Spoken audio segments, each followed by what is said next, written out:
A peaceful sunrise over Costa Rica in its state of Guanacaste. 6 o'clock. Yeah, I know I'm early, but I'm hoping that won't be an issue. Yeah, I knew the park entrance won't open for another 2 hours, but I've got a 7-kilometer walk into the park, and I thought better to start earlier than later. Hi, I'm Matt, and welcome to this edition of Borders on Budgets. On this episode, we are in the Parque Nacional Santa Rosa in the northwest corner of Costa Rica, and we'll see what this day will hold as we start at sunrise. Eagle Park in Malindi, Kenya. Paint me. Intimate feel.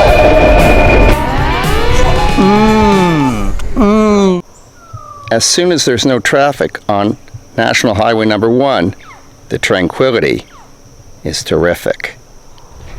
Santa Rosa is about 30 kilometers from Liberia, the largest city in Costa Rica's north, and it was easy enough to catch the 5 a.m. bus from the bus terminal, and I figured, well, with an hour-and-a-half walk to get to the park's main sites, better to do it early and beat the Costa Rican heat and humidity.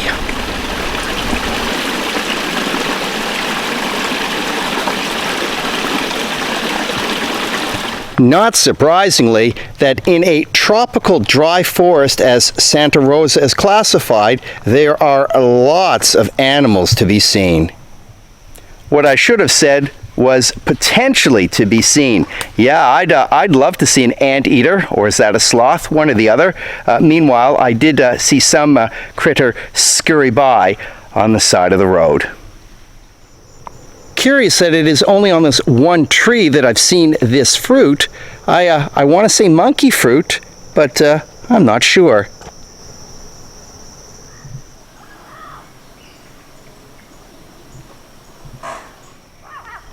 A spectacular lookout, and I can only imagine how green this forest would be if it was classified as a tropical rainforest and not a dry forest.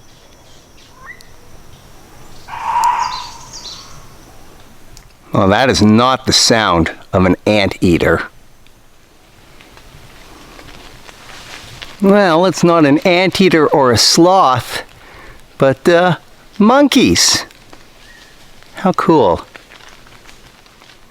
Somewhere back there is a clearer view of the monkey. Where is it? Is that it? Looks like it.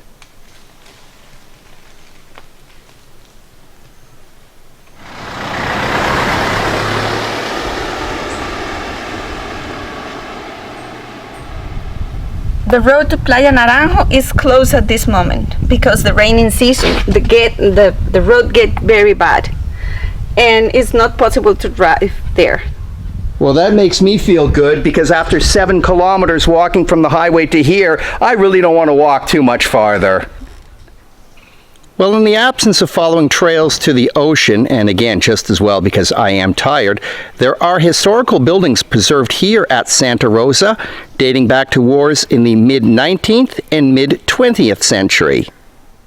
But first, a late breakfast of corn chips and tinned tuna in oil, $2 for both.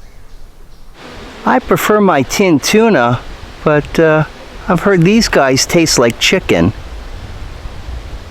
The historical component at Santa Rosa is the large house that was the site of a battle in 1856.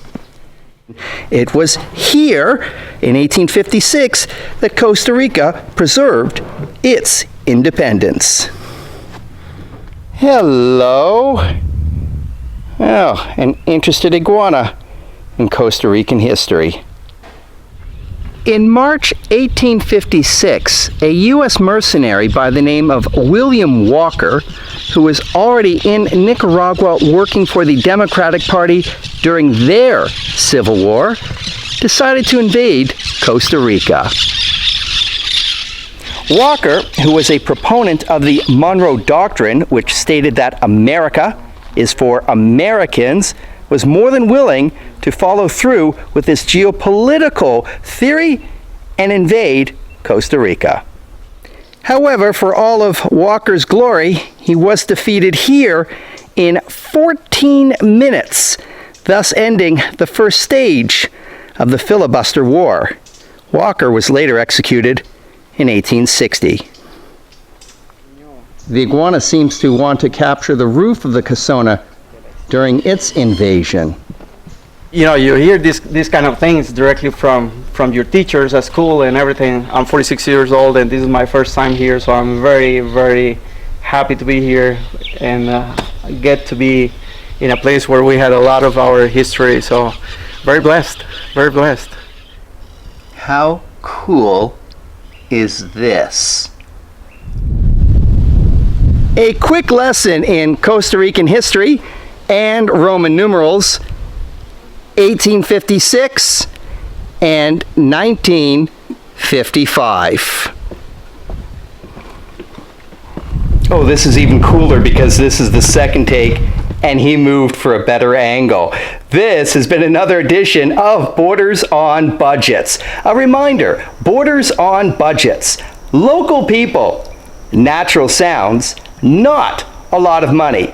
Hanging out with the iguana at the Casona Historica in the Parque Nacional Santa Rosa in Costa Rica. Thank you very much for tuning in, and I look forward to seeing you, and so does he, on the next episode.